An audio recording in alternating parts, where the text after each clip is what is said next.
Guys, मैं किरण माला रानी मोर YouTube channel revolution of education में रौरे मन का स्वागत है।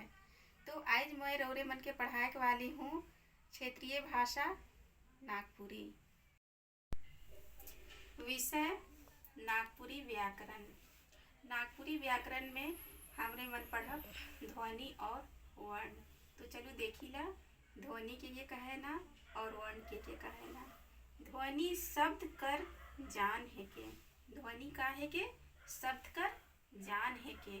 ध्वनि कर बगैर शब्द कर कल्पना नी करल जा सकेला। ध्वनि कर बगैर शब्द कर कल्पना नी करल जा सकेला। जब कोई आवाज ध्वनि आदमी कर मुख से निकलेला तो ई ध्वनि कर आपन अर्थ होएला। आदमी कर मुख से कोई भी ध्वनि निकलेला तो उकर एक आपन अर्थ होएला।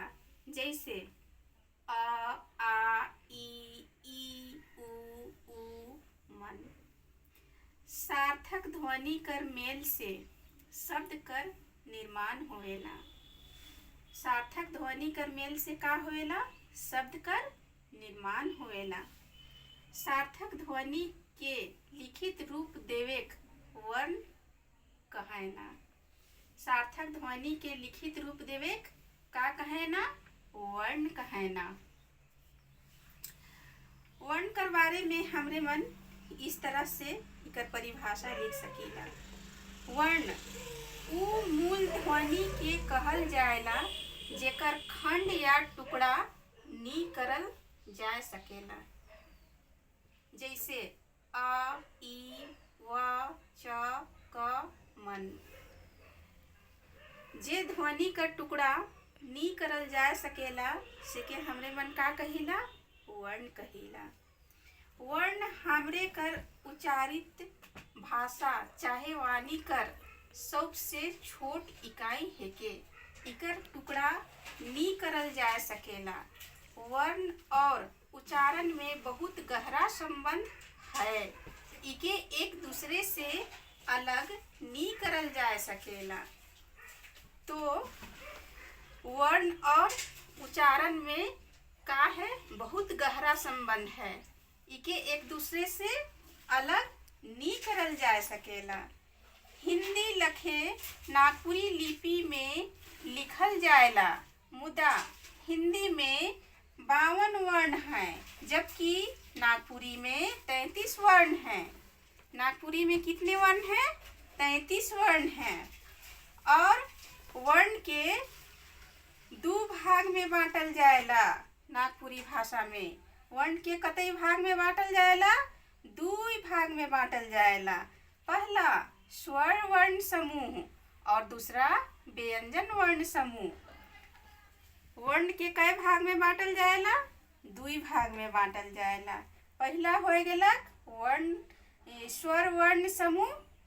तो स्वर्ण वर्ण समूह के हमरे मन इस तरह से समझब जेकर उच्चारण बेगर कोनो बाधा कर अलघट्टे करल जाएला उके स्वर्ण वर्ण समूह कहेना। के कहेना? जेकर उच्चारण बेगर कोनो बाधा कर अलघट्टे करल जाएला उके स्वर्ण वर्ण समूह कहेना। जैसे अ, ई, उ ह्रस्व स्वर है के। का है के? ह्रस्व स्वर है के। उसी तरह से आ, ई, उ दीर्घ स्वर, ए, ओ संयुक्त स्वर।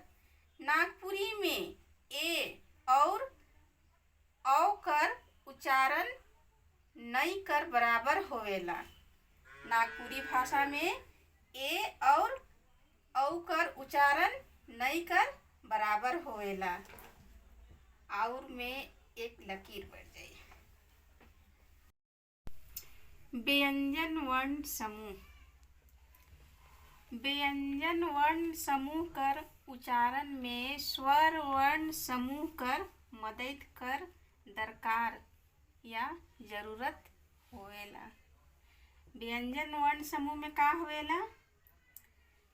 स्वर वर्ण समूह कर मदद कर दरकार होवेला। स्वर वर्ण कर बिना व्यंजन वर्ण एकले नी हो सकेला।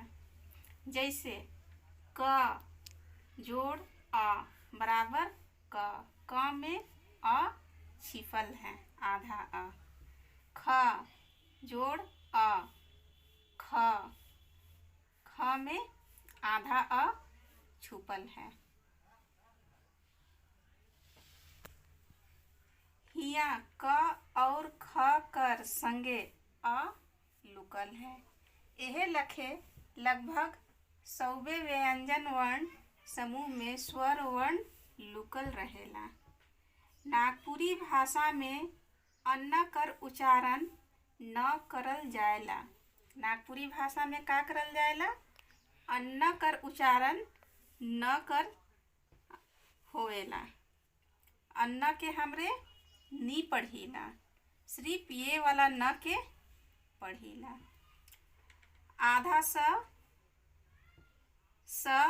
पेटकटा स कर उच्चारण ये वाला स करल जाएला। री कर उच्चारण हमरे मने ये वाला री करीला।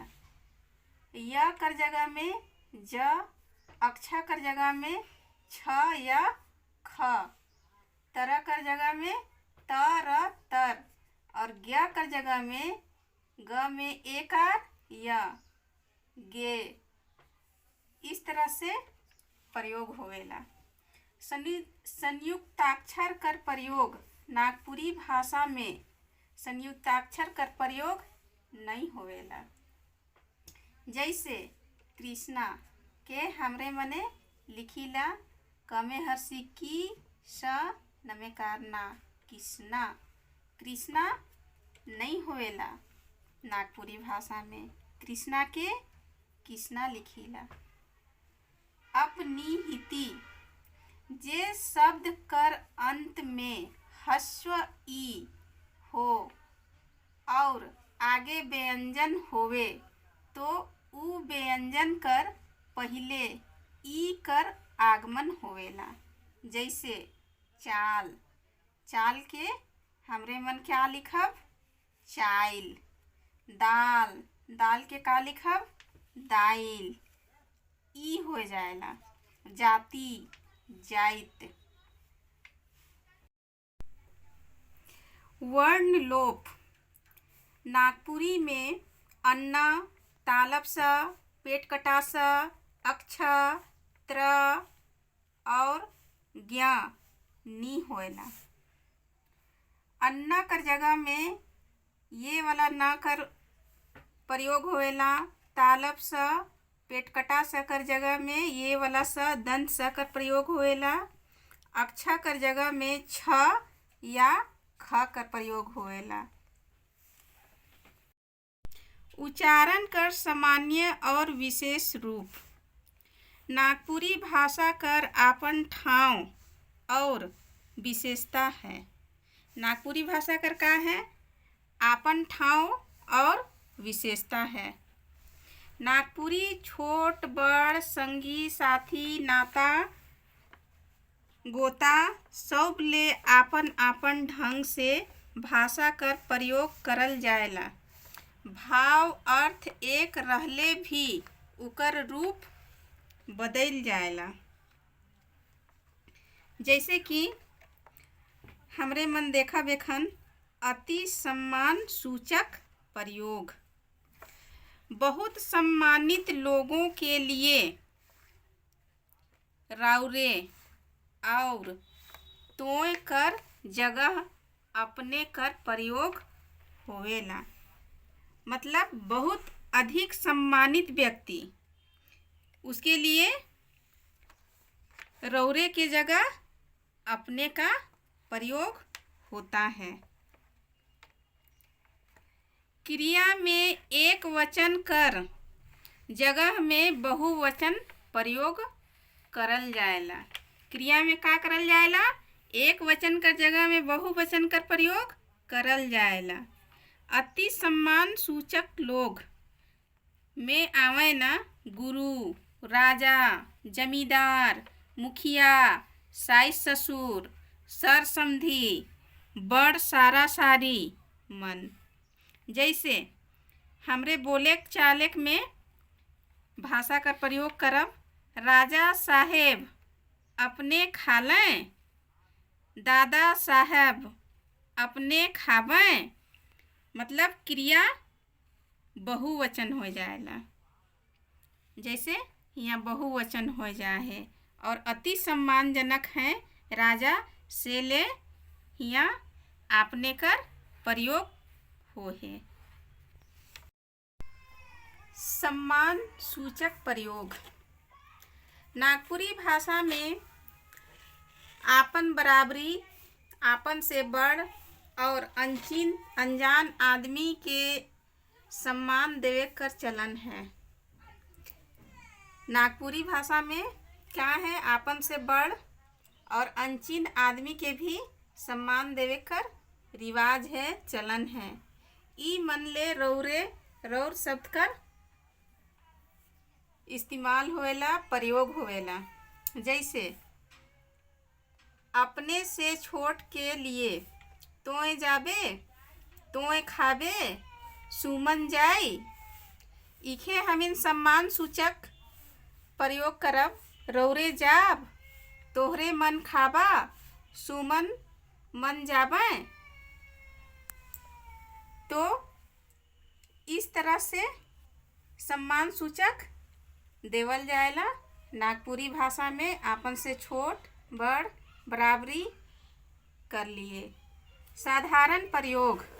नागपुरी भाषा में तोय शब्द का प्रयोग सबसे बगरा होएला, कारण गांव घर आस पास बाजार हाट मन में आदमी बगरा रहेला, से ले एक दूसरे से आपसी तालमेल भी बगरा रहेला। तो इस कारण से तोय शब्द का प्रयोग ज़्यादा होवेला।